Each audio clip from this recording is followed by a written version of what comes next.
उपमुख्यमंत्री एकनाथ शिंदेंनी बोलावली एमएमआरडीएची बैठक। एमएमआरडीएचा वार्षिक अहवाल सादर केला जाणार। आज दुपारी वांद्रे इथल्या कार्यालयामध्ये होणार बैठक।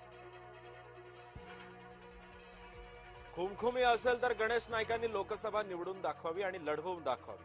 गणेश नाईकांना अनेकदा माजी केलेला आहे। खासदार डॉक्टर श्रीकांत शिंदेंचा गणेश नाईकांवर पलटवार। बिनबुडाचे आरोप करणं ही राऊतांची जुनी सवय। संजय राऊतांच्या टीकेवर राहुल नार्वेकरांचा पलटवार। हर्षवर्धन सपकाळ यांच्या विरोधामध्ये पर्वती पोलीस ठाण्यामध्ये गुन्हा दाखल। टिपूची तुलना शिवरायांशी करणं भोग। जिरवाळ्यांच्या कार्यालयातील लाचखोरी प्रकरणी चर्चेची शक्यता। राष्ट्रवादीच्या समन्वय समितीची आज सायंकाळी बैठक। सूत्रांची जय महाराष्ट्राला माहिती। शक्तीपीठ महामार्गाच्या समर्थनार्थ संभाजी भिडे मैदानामध्ये सांगलीतले शक्तीपीठ महामार्ग बाधित एकवटले।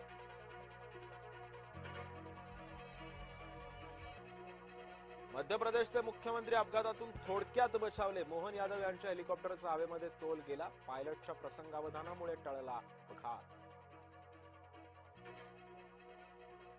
केदारनाथ धामचे दरवाजे 22 एप्रिलला उघडणार। महाशिवरात्रीला उखीमठमध्ये तारीख ठरणार। पंढरपूर कॉरिडॉर बाधितांचा शंखनाद। सुब्रमण्यम स्वामी यांच्या लढ्याला पाठिंबा। कॉरिडॉर विरोधात सुब्रमण्यम स्वामींचं मुख्यमंत्र्यांना पत्र। T20 सामन्यामध्ये भारताचा पाकिस्तानवर विजयी स्ट्राईक। कोलंबोच्या मैदानामध्ये पाकिस्तानचा धुव्वा। भारताचा पाकवर 61 धावांनी विजय।